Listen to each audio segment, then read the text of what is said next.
Alright, this problem asks us to derive the normal forces between mass 1 and mass 2 and mass 3, and mass 3 in the surface. This one's kind of painful. This is one of those composite ones.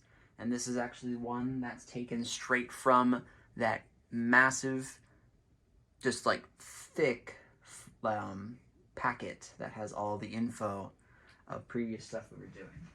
So now this still applies, but some things like to kind of be elaborated on. So first we need to create a free body diagram labeled. So deriving normal forces between all of these with the the system method, where we kind of set all of this as our system, doesn't work because you don't get the individual normal forces because they kind of just exist and then cancel each other out right here. And when you do the system method, you kind of just ignore the fact that they all cancel each other out. But what we want is we want the object method, which is the one where we take all three and then do them each individually, which is really painful. Because that's the only one that'll give us our normal forces. It'll show us what actually cancels out. So what we need to do is create our free body diagrams for each individual object here. So I'm going to label, we have an M1, we have an M2, and we have an M3.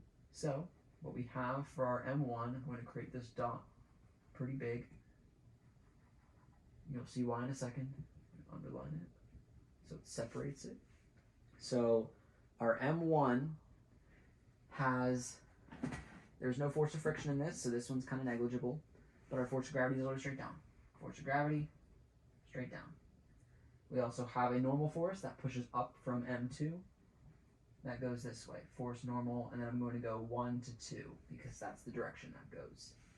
Now, our M2 has a force of gravity that goes straight down. I drew that one off center for a reason.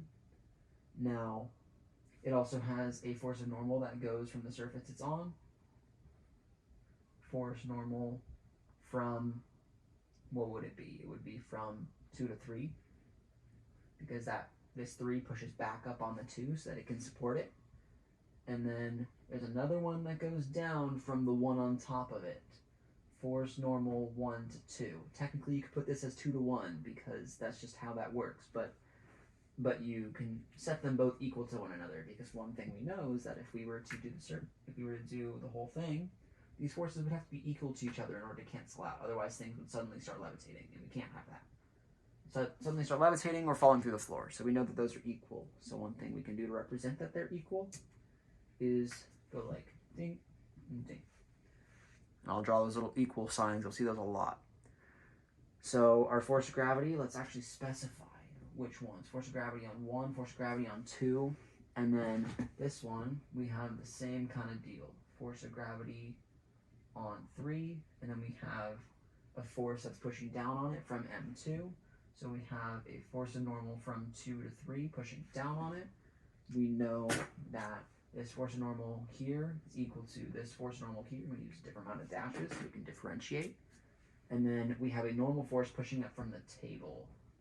So just force normal 3. So 3, we'll set that equal to that. So we're going to say that what we're looking for here, Fn 1 to 2, in other words, Fn 2 to 3, in other words, and then Fn 3. So these are the things we're actually going to have to solve for. So now we need to do the painful process of setting up our axes, positives and negatives, and then force equations. So on all three of these, I'm going to do a universal positive and negative system. We don't actually have anything in our x direction, but I'm still going to set up that as positive and negative, otherwise it just looks like a dumb straight line, and I'm not doing that. So we're going to have our positives be up, our negatives be down, just because that's normally how things would go in the real world. Gravity pushes you down, not upwards. So now we get to solve for our system, not our system, our object number 3 here. Force equations. That's the word. Why do I blank on that? Force, sum of forces 1 is equal to didn't specify which were positive and negative. This one's positive, negative, positive, negative, negative, positive, negative, negative. Okay? Forces of 1 would be Fn 1 to 2 minus Fg1. One thing we can assume by the fact that they're all just resting on one another is that our mg is equal, or our m of a is equal to 0. ma is equal to 0 because force is also equal to mass times acceleration. Our acceleration is 0 because it's unmoving, so it's all actually equal to 0. So, in other words, for this one, Fn 2 is equal to Fg1. Okay, now this one. We have, to make it a little lopsided, and that's going to be annoying for my OCD brain, but it's fine. Forces on 2 are equal to this one. Force normal 2 to 3. This one's actually equal to 0 as well, so we can take that into consideration. Minus Fg2 minus Fn 1 through 2. Now it's all equal to 0, so then we can add over the negative things. Force normal 2 to 3 is equal to force gravity in 2 plus force normal 1 to 2. Okay, now we can do our third one.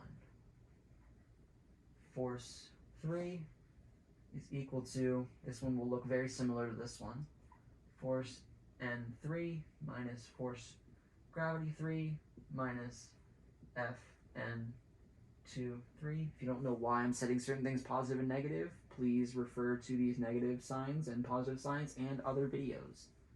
Now, set the things, this is actually equal to 0 because it's still not moving. All of them are equal to 0. Fn3, because it's the positive one, add these over to the 0 side. Fg3 plus Fn2 to 3. Okay, now we can start solving for all the normal forces. Now, what we need to do is we need to start with this one, because this is the simplest one. Now, we will kind of take whatever value we get in this, plug it into here, solve for a value, then plug it in, solve it here. Now, what we need to do is our force of gravity in 1, force normal 1 to 2, is equal to our force of gravity in 1, which would be mass 1, and then gravity. So that is what that's what our force normal is for just number 1, from 1 to 2.